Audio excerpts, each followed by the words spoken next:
el verano de 1968, estudiantes mexicanos toman las calles de la capital. Todos estábamos hasta la madre del señor presidente. Estábamos en una olla de vapor que pronto estallaría. Y termina en un acto de sangre que conmueve al país. Era una cosa terrible. La gente caían muertos por todos lados. Era una sinfonía ahí de llanto, gritos, horror. A quienes lo comparan con la matanza de Tiananmen. Jamás se los perdono. Jamás. 4 décadas después, muchas interrogantes siguen sin respuesta. ¿De dónde salieron esos francotiradores? ¿Quién los armó?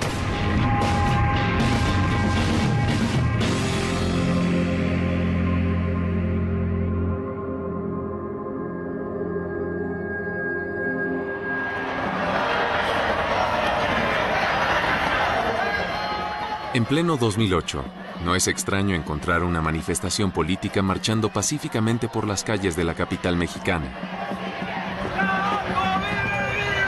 ¡La lucha sigue y sigue!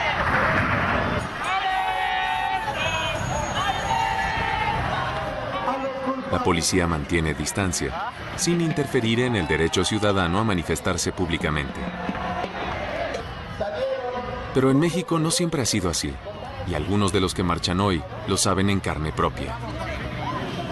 El profesor universitario Fausto Trejo y la ex líder estudiantil Mirtocleia González recuerdan los tiempos cuando las fuerzas del orden no se limitaban a mirar de lejos. Y si los helicópteros sobrevolando inquietan a Fausto Trejo, no es para menos. Hace 40 años, protestas como esta estremecieron a la nación y provocaron uno de los episodios más sangrientos de la historia mexicana. En el verano de 1968, los jóvenes de México se unen a un movimiento estudiantil mundial que pide una revolución a gritos.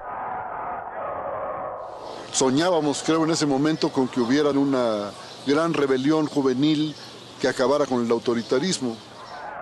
Porque en este país todo lo que no estaba prohibido era obligatorio. Había que retar a lo prohibido y eso suponía desde cómo te vestías, qué bailabas, qué tomabas, qué hacías con tu novia o qué te hacía tu novia. Vamos, todo formaba parte de una etapa nueva. Igual que en Europa y Estados Unidos, los estudiantes mexicanos viven la liberación sexual a pleno. Era la primera vez que muchas compañeras, mujeres que estudiaban, estaban también en la calle. Veníamos de una sociedad muy tradicionalista. Pues en aquel entonces pues estábamos educados muy rígidos, tanto en nuestras casas como en las escuelas. Lo que decían los padres o lo que decían los maestros era eso lo que se tenía que hacer. Bueno, yo estudiaba en la Facultad de Derecho, en la universidad, y venía yo de provincia. Vivía en un pensionado para señoritas. Ahora ver a nuestras compañeras de los grupos de escuela en las calles también con nosotros era una cosa muy importante, era una cosa no vista antes. Vivíamos el periodo de la Guerra Fría. Simpatizábamos con la Revolución Cubana. Sabíamos de los movimientos que existían a nivel latinoamericano. Los estudiantes se enteraban desde luego del mayo del 68 en París. Estaban expuestos a visiones alternativas de su mundo. La creencia que teníamos los jóvenes en aquella época era que teníamos la capacidad de ser libres y de vivir una vida sin la interferencia del señor presidente, de la iglesia y de nuestros papás. Y las universidades eran de los pocos espacios que había en el país para respirar, para poder decir las cosas como las pensábamos, como las creíamos y como las queríamos. Por 39 años, México vive bajo el puño del Partido Revolucionario Institucional, el PRI.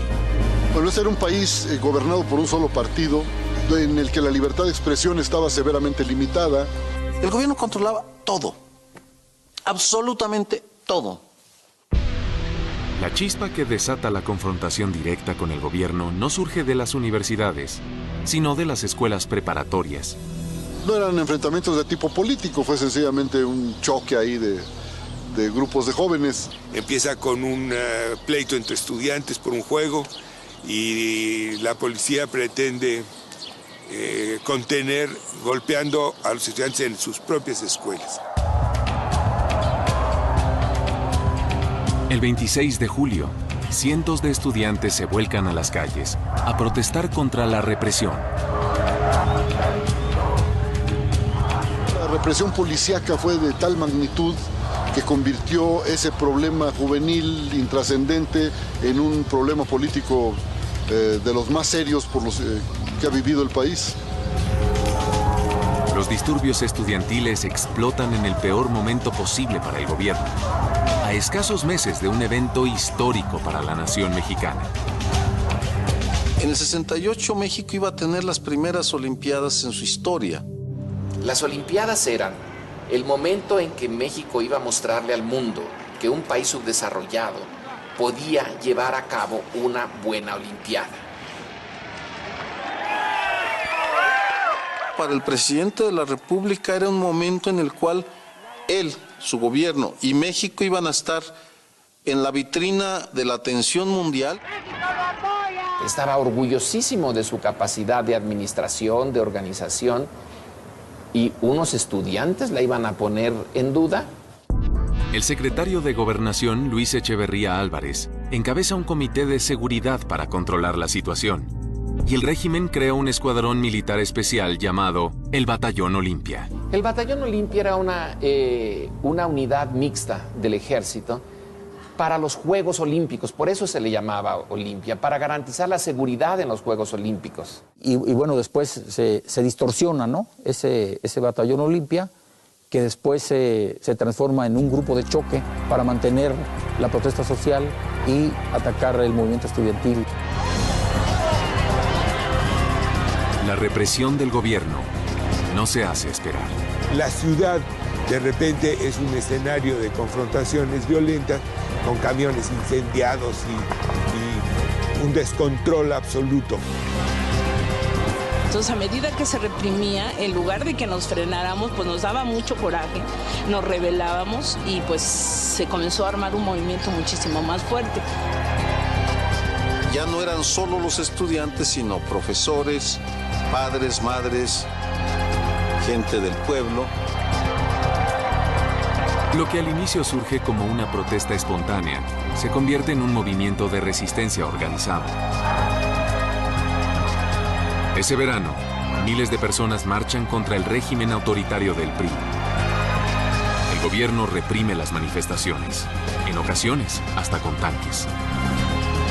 El presidente de la República sintió que su autoridad estaba siendo amenazada y empezó a resentir que en público los estudiantes le gritaran fascista, represor, y que insultaban al presidente, pues fue como una bocanada de aire fresco, porque todos estábamos hasta la madre del señor presidente. El presidente Díaz Ordaz para nosotros representaba lo más absurdo, lo más negativo, lo más obsoleto de una figura presidencial. Era un hombre muy, muy feo, con una gran dentadura, y le gritaban chango hocicón. En las marchas que se daban y que llegaban al Zócalo, mucha gente, en forma espontánea, lo que gritaba, sal al balcón hocicón, ¿verdad? Porque queríamos dialogar.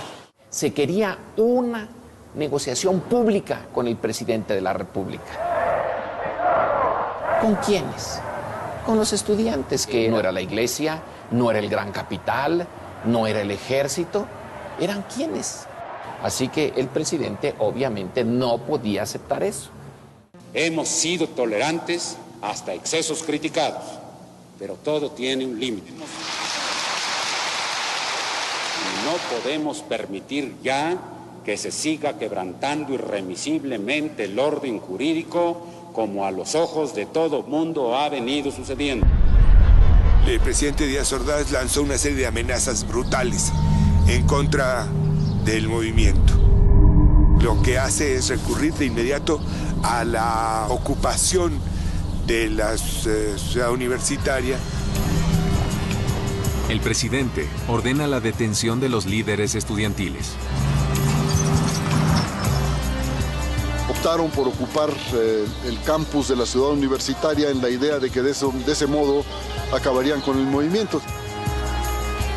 Yo estaba en la facultad y comencé a oír muchísimo ruido y es impresionante oír las botas de los militares cómo avanzan. Y hubo grandes batallas que se enfrentaron a balazos. Arrestan a más de 800 jóvenes, pero las principales figuras del movimiento logran escapar. A pocas semanas de los Juegos Olímpicos, el Distrito Federal parece estar bajo ley marcial. Estábamos en una olla de vapor que pronto estallaría. Los líderes estudiantiles convocan a un mitin el 2 de octubre para responder a la crisis. El lugar, la Plaza de las Tres Culturas en el barrio central de Tlatelolco. Miles llegan sin sospechar que el gobierno ha decidido acabar con el movimiento estudiantil durante el mitin.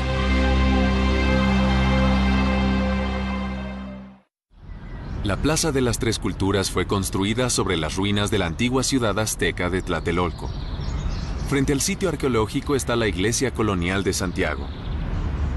Detrás, una torre moderna ocupada por la Cancillería mexicana. El edificio Chihuahua cierra la plaza hacia el este. Es el lugar perfecto para una emboscada. La Plaza de las Tres Culturas es un anfiteatro natural. Está rodeado de edificios muy altos que ven a una gran plaza. El 2 de octubre de 1968, miles de personas llenan la explanada frente al edificio Chihuahua, ajenas a la confrontación que se avecina. Nosotros llegamos de la forma más inocente, con la manta de la Facultad de Derecho, y todavía llegamos temprano, puesto que nos ubicamos ahí enfrente. Vi que mucha gente estaba arribando a la plaza y en cosa de unos minutos la plaza estaba totalmente llena. Había de todo. Obreros, estudiantes, vecinos, había muchísima gente. Algunos manifestantes traen a sus hijos. Otros llegan con amigos. Yo iba con mi novia, con la prima de mi novia y el novio de la prima de mi novia. En la plaza efectivamente no se percibía los signos de peligro. Pero en las calles que rodean la plaza se movilizan varios escuadrones militares. Todo lo que nos llegaba, porque nos llegaban compañeros, el ejército está moviendo. Pero ¿cuántas mítines, cuántas manifestaciones no vimos la movilización del ejército? Muchas veces. Tlatelolco estaba rodeado de tanques, de camiones de policía, de camiones militares. Sabíamos que podía producirse algo, pero no creíamos que fueran a reprimir a una multitud inerme. Bueno, entonces el mitin empezó a transcurrir tal como estaba planeado, de manera normal. Los líderes hablan desde el tercer piso del edificio Chihuahua. Me dirigía a todos los de aquí de la plaza, ¿sí? En esta parte de aquí. Entonces empecé allá a anunciar al primer orador. Desde un punto estratégico en el techo de la iglesia, una figura solitaria vigila el mitin. Empezaron a volar unos helicópteros sobre la plaza y los ruidos de las aspas de los helicópteros suenan como ametralladoras. Aparece el maldito helicóptero que lanza una luz verde más o menos a esa altura. A aquella altura de la iglesia empezó a caer una luz verde.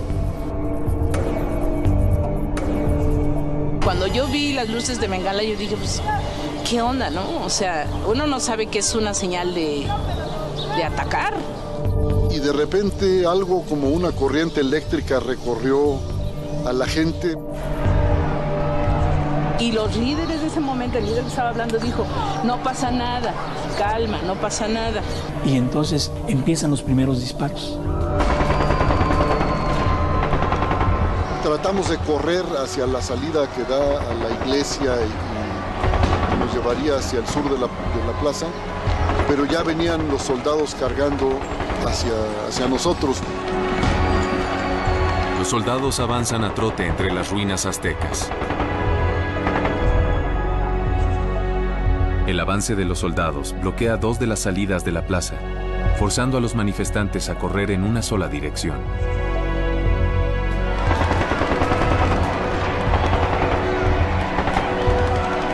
La multitud corre, se trata de ir, pero está cercada. No tenían para dónde correr porque entraba ejército por allí, ejército por acá. Venían con el marrazo, la bayoneta puesta en la punta de los fusiles. De las azoteas del edificio Chihuahua aparecieron bastantes metralletas a dispararle al contingente que estábamos aquí. Pues era un correr para todos lados. Y nosotros gritando, no corran, son de salva. Nos asomamos y pues ¿cuál? Pues, se caían.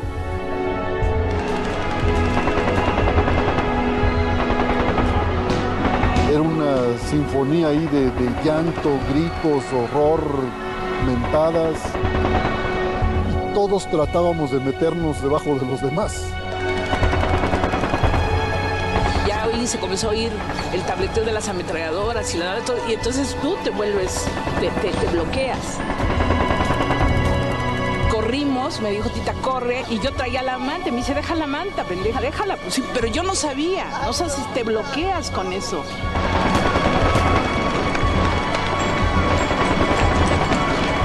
Era una cosa terrible, era una cosa que la gente corría para todos lados, la gente caía muertos por todos lados, la gente tropezaba con los muertos.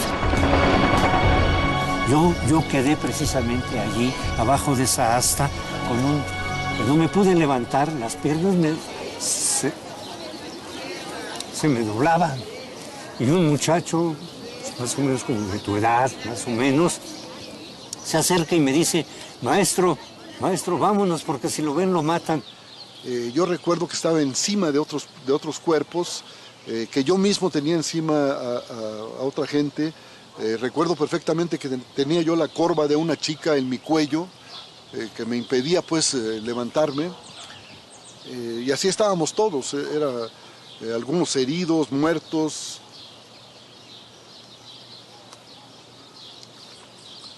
Y el muchacho se puso adelante de mí y una maldita bala me atraviesa.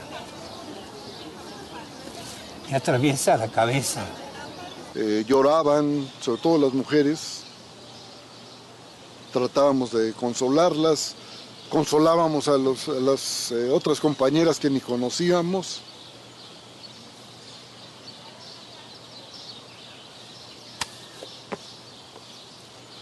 No sé si el balazo venía de allá o venía de aquí, no me di cuenta, o de allá. El hecho es que aquí cayó, aquí.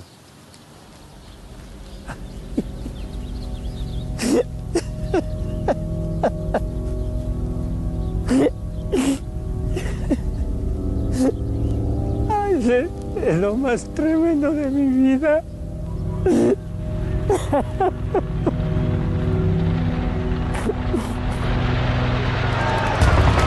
Los soldados también son víctimas de los disparos provenientes del edificio Chihuahua y otros puntos altos de la plaza.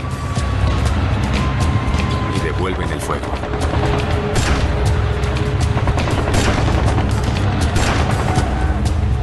En el tercer piso del edificio Chihuahua, los líderes estudiantiles buscan refugio. Los que pueden se alejan del balcón. Corrimos hacia los elevadores, ¿sí? Y nos encontramos que salieron aquí los de guante blanco. Son enfrentados por un grupo de hombres armados, cada uno con un guante blanco en la mano izquierda. Y nos dijeron, van para atrás. Entonces todos pues, espantados nos fuimos para atrás y al suelo, hijos de la chingada, que aquí los vamos a tronar. Nos empezaron a bajar. Primero nos jalaban hacia las escaleras, arrastrando. De ahí nos entregan al ejército y nos llevan a la parte de abajo.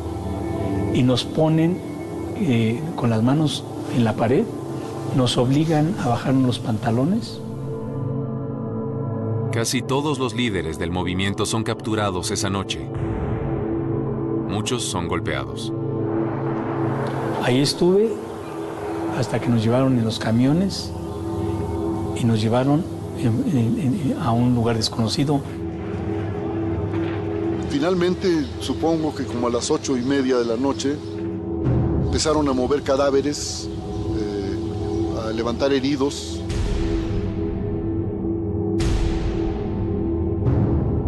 La morgue local se llena de cuerpos, entre ellos, mujeres y niños. La cifra exacta de muertos sigue siendo un misterio. Nunca pensamos que el espíritu genocida del gabinete de la Changa Díaz Ordaz fuera tan criminal para hacer esto. No esperábamos esto, no lo esperábamos. Al día siguiente de la masacre, el ejército acordona la Plaza de las Tres Culturas y el gobierno hace pública la versión oficial de lo sucedido. Cierran la plaza, reúnen los cadáveres, se los llevan, lavan la plaza y sueltan la versión pública de que había sido un enfrentamiento entre estudiantes y ejército y policía. Según el gobierno, los agitadores infiltrados entre los estudiantes dispararon primero. El presidente Díaz Ordaz repetiría esta misma historia hasta el día de su muerte, 11 años después.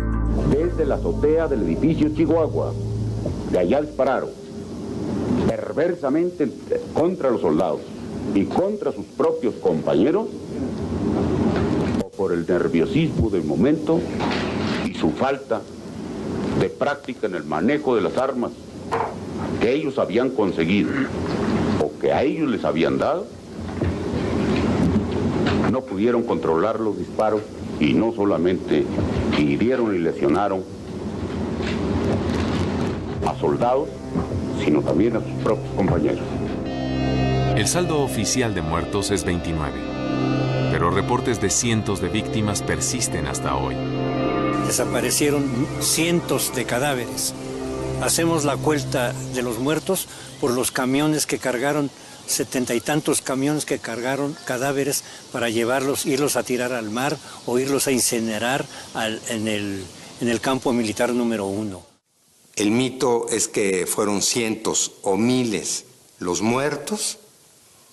El mito es que el ejército los desapareció. Si los hubieran desaparecido, ¿dónde están las familias de los desaparecidos? ¿Dónde estarían esos familiares que dijeran: mi pariente fue a esa manifestación y ya nunca regresó y no hemos vuelto a saber de él? Está desaparecido. No hay un solo familiar, no hay una sola persona, una. A pesar de las protestas exigiendo la verdad, nadie puede establecer un número confiable de desaparecidos. Pero se sabe que más de 2,000 estudiantes, profesores y otros civiles fueron transportados esa noche a centros de detención. Me hicieron un interrogatorio como de unas 18 o 20 horas. Entonces lo que buscaban era alguna declaración comprometedora para de inmediato proceder a una consignación a la cárcel, ¿no? Estuve más de 10 días incomunicada, viendo unas escenas impresionantes. Ahí estaba lleno de preparatorianos, de chicos de preparatoria. Y verdaderamente los torturaban, y los torturaban horrible. Y esa era una tortura psicológica que ejercen en ti. ¿Por qué me obligaban a ver a mí como torturaban a los muchachos? Me dijeron, pues ahora sí, te vamos a tener que fusilar si no hablas. Bueno, ¿y qué voy a decir? Pues, ¿qué hicimos? ¿Y qué se me acusa? Y me amarraron atrás, me pararon a fuerza y llamaron al pelotón de fusilamiento. Y entonces dijeron, preparen, apunten. Yo nomás apreté el cuerpo, agarré aire y estaba esperando la descarga en ese momento. Cuando tronó, bájate, no, pues ya estoy muerto. Pero empecé a sentir el pasto otra vez. Pues no estoy muerto. Y entonces dices, no, esta fue de salva. Pero te damos una oportunidad más. Viene una etapa muy difícil para los líderes estudiantiles y para la oposición. Encarcelan a los principales líderes en una prisión conocida como el Palacio Negro de Lecumberri.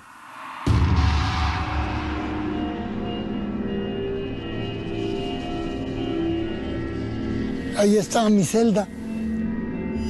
Este es el lugar donde el gobierno de México ocultó la infamia. Este era un pasillo. Aquí así estaba ya la propiamente celda.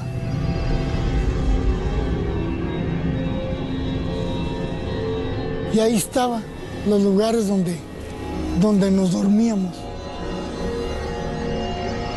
Y arriba, desde allá arriba hasta la punta de la celda, eran puros barrotes.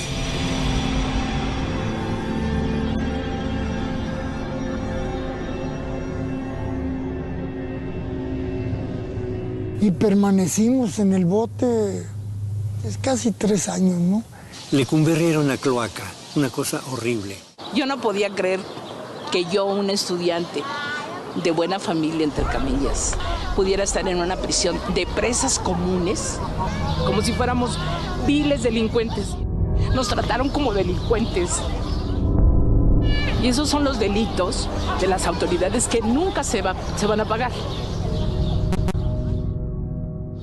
Jamás se los perdono, jamás.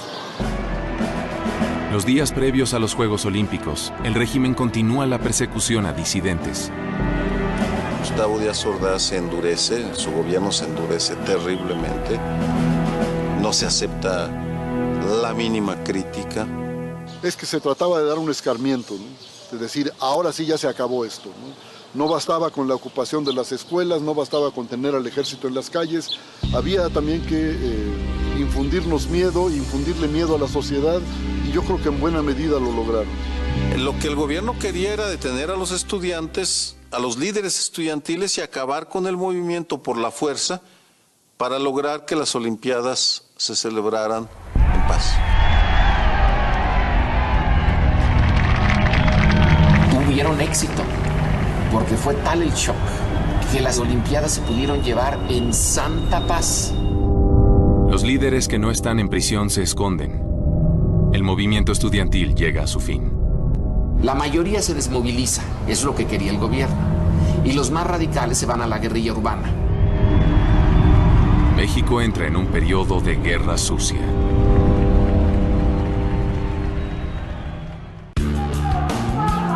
¿Qué sabemos a ciencia cierta de los sucesos de ese 2 de octubre? Los investigadores oficiales y extraoficiales concuerdan en que el gobierno puso en marcha un complot que incluiría víctimas civiles y militares. Cuando Gustavo Díaz Ordaz decide, y eso ya está documentado, que va a acabar con el movimiento, lo que él hizo fue tenderle una trampa a su propio ejército.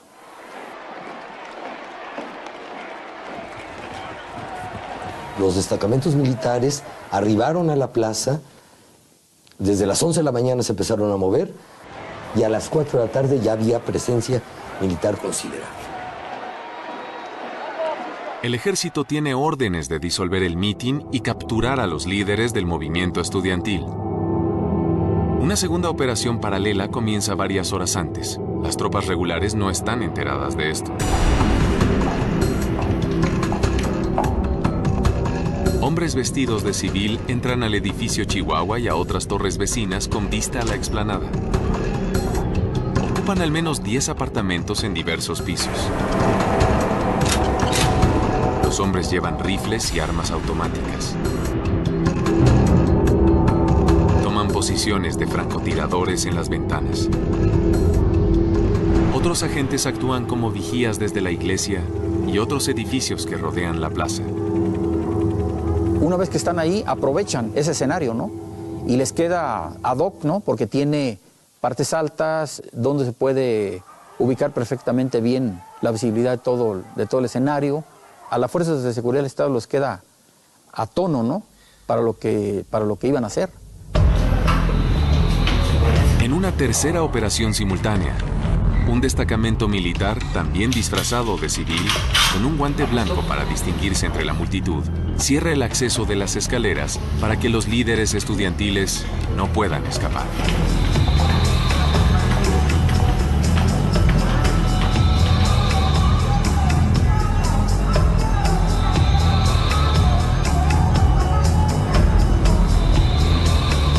En los departamentos, los francotiradores esperan a que el helicóptero suelte las bengalas y abren fuego.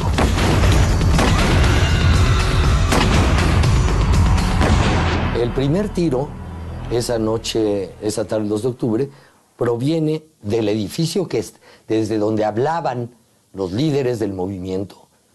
Desde ahí tuvieron que hacer el disparo claro para justificar que la agresión venía de ahí. El que hubiera una manifestación no era suficiente para matarlos. Había que tener algo de violencia del otro lado para poder justificar la violencia del gobierno. Sabemos que hubo disparos desde la torre de la Cancillería y desde otros distintos edificios, además del Chihuahua. Uno de los primeros en caer fue el general que mandaba la tropa y se rompen las líneas de mando y viene el caos. Entonces ahí es claro, ¿no?, que hay una confusión. Es una confusión creada, pero los que están ahí en el escenario no saben qué está pasando.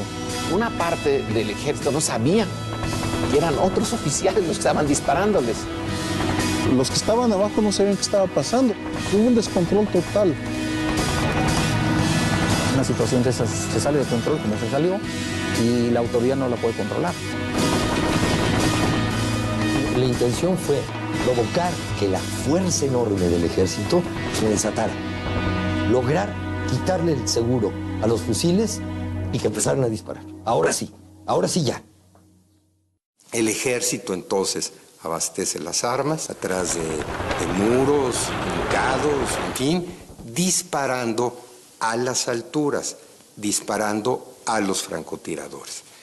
En el caos, en la masacre, los testimonios que reuní mostraban que el ejército se comportaba de manera diferente. Algunos dejaban pasar, otros golpeaban a culatazos, otros atravesaban con bayoneta, es decir, era el caos. Incluso el mismo personal militar, confundido lo que estaba pasando, protege a la misma gente civil.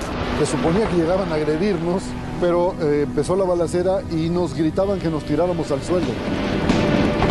Al suelo, y empezaron a jalar gente y la golpeaban con el fusil para que se tirara al suelo. Esos soldados que nos protegieron merecen todo nuestro respeto. Es un gesto de solidaridad humana que yo no dejo de agradecer. Los soldados no eran los que le disparaban a la gente no huía de los soldados, huía de los francotiradores. ¿Quiénes eran los misteriosos francotiradores? ¿De dónde salieron esos francotiradores? ¿Quién los armó? ¿Quién los pudo poner en la plaza cuando la plaza había estado resguardada 24 horas antes? Décadas más tarde, se responden algunas de estas preguntas. No fue el ejército mexicano quien inicia la masacre en Tlatelolco. Los responsables de lo sucedido en Tlatelolco fueron los francotiradores, que dispararon primero sobre el ejército y a la multitud. El gobierno insiste que los francotiradores son miembros armados del movimiento estudiantil. Los medios de aquel entonces simplemente repiten la versión oficial o dejan el misterio sin resolver. En los medios de comunicación y en la prensa es que dicen que francotiradores que no tienen identificación o que no saben quiénes son los que provocaron esta masacre, ¿no?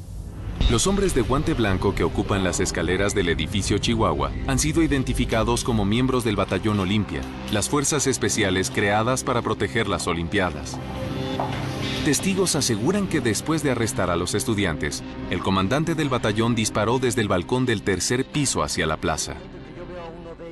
Después de que sometieron a la gente de la tribuna, ese tipo se puso detrás de la columna y empezó a disparar sobre la gente. Pero en los últimos años se ha descubierto que el Batallón Olimpia es tan solo una pieza del Plan Maestro. El entonces secretario de la Defensa General, Marcelino García Barragán, revela todos los detalles de la operación, pero solo después de su propia muerte y de la del presidente Díaz Ordaz.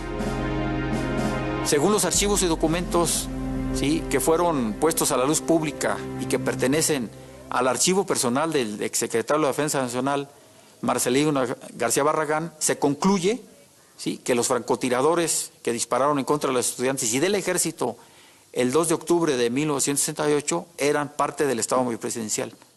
No hay ninguna duda. El presidente de la República, Gustavo Díaz Ordaz, ordenó que un grupo de los oficiales más cercanos a él dispararan contra la multitud y contra los soldados que habían sido enviados sin conocimiento previo por Marcelino García Barragán. Según los documentos del general Barragán, el ejército regular encuentra y arresta a varios de los francotiradores esa noche. El ejército captura a 2 de estos oficiales del Estado Mayor con armas automáticas. Barragán dice que ignoraba la existencia de los francotiradores del Estado Mayor hasta que sus tropas los interceptan y detienen. El general ordena liberarlos para ocultar la verdad. No eran civiles, eran militares disfrazados del Estado Mayor que dispararon en contra de sus compañeros, matándolos. ¿Quiénes los mataron? Sus propios compañeros. Pero de tan planeado, tan bien orquestado, que fue el inicio del fin. El principio del fin es el 2 de octubre. El 2 de octubre del 68, el presidente de la República ganó una batalla y perdió la guerra. Quería pasar a la historia como un constructor de países y quedó en la historia como un represor de estudiantes que se manifestaban pacíficamente. En el largo plazo, el costo en legitimidad para el régimen fue enorme. Y eso explica en parte su fin.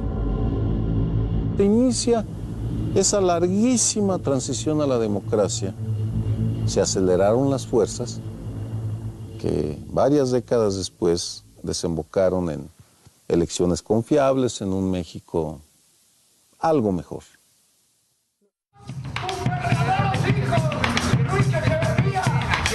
«40 años después de la masacre en Tlatelolco, miembros del movimiento estudiantil del 68 aún piden castigo para los responsables.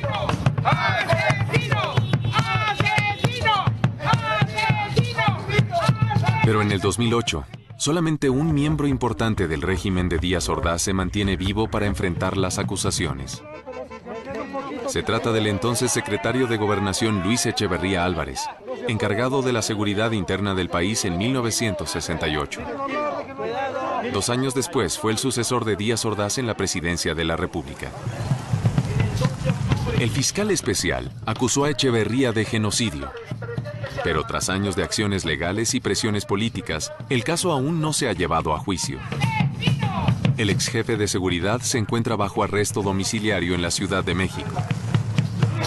Cada año, el 2 de octubre, venimos a la casa de Luis Echeverría a recordarle que está preso. Se le acusa de ser coautor del genocidio del 2 de octubre. Está en su casa, pero la verdad es que es una prisión. Y yo que padecí prisión, sé lo que es estar preso, aunque sea la jaula de oro. Pocas fiscalías han llegado tan alto, al titular del Ejecutivo y al jefe del Estado. Los mexicanos pudimos hacerlo.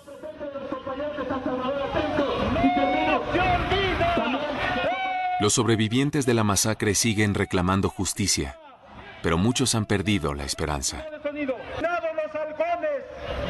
Yo creo que los actuales gobernantes, los jueces, pues prefieren que se mueran y que se vayan a la tumba personas como Echeverría y los militares que tuvieron a su cargo el operativo del 68 antes que se reconozca que son culpables. Hoy venimos marchando los familiares de los compañeros universitarios que fueron masacrados en territorio de Ecuador. La posibilidad de encontrar justicia se desvanece aún más cuando el gobierno del presidente Felipe Calderón clausura la Fiscalía Especial en el 2007. La Fiscalía fue desaparecida sin pena ni gloria y ahora todavía estamos peleando porque no se destruyan los archivos recopilados, la documentación que obtuvo esa Fiscalía, que es muy valiosa para establecer al menos la verdad.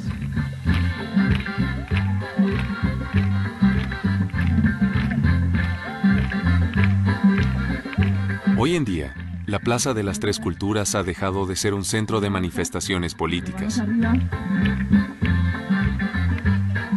La explanada frente al edificio Chihuahua es un área de recreo para los vecinos de Tlatelolco.